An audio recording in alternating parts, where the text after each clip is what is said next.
আসসালামু আলাইকুম। সকালে সকালে হাঁসের মাংস নিয়ে ছাদে চলে এসেছি। হাঁসের মাংসটা হচ্ছে বাড়ির হাঁস, মানে আমার শ্বশুর আব্বুর পোষা হাঁস। হাঁসটার সাইজ খুব একটা বড় ছিল না, গতবারে বড় হাঁসটা রান্না করে নিয়েছিলাম। আর এটা হচ্ছে পাতি হাঁস, মানে ছোট সাইজের যে হাঁসগুলো থাকে সেগুলো। তো আমি হাঁসের মাংস মাটির চুলা ছাড়া রান্না করতে একদমই ভালো লাগে না, টেস্ট হয় না।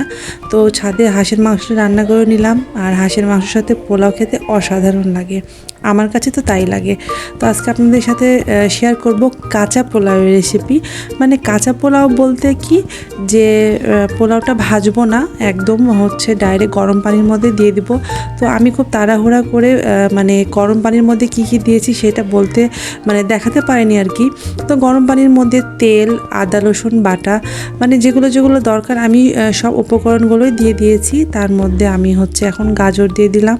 আর আমার ঘি শেষ হয়ে গিয়েছিল, তো চেটে মশলা যতটুকু ছিল সবগুলোই দিয়ে দিলাম।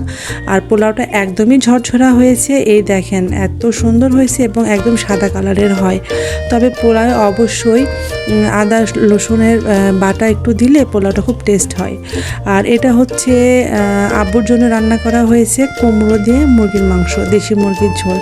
আব্বু যেহেতু খায় না, হাঁসের মাংস রান্না করলে বাসাতে মুরগির মাংস বা গরুর মাংস রান্না করতেই হয় আমার আব্বুর জন্য এবং আমার হাজব্যান্ডের জন্য। তো এই তো আমার রান্না শেষ, এখন আমি হচ্ছে খেয়ে নিব। সবার খাওয়া দাওয়াও শেষ হয়ে গিয়েছে, এখন আমি একটু রিল্যাক্স করে বসে খাবো।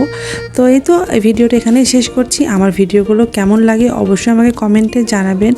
আর আপনাদের এত এত ভালোবাসা পাচ্ছি, যার জন্য অনেক বেশি ধন্যবাদ।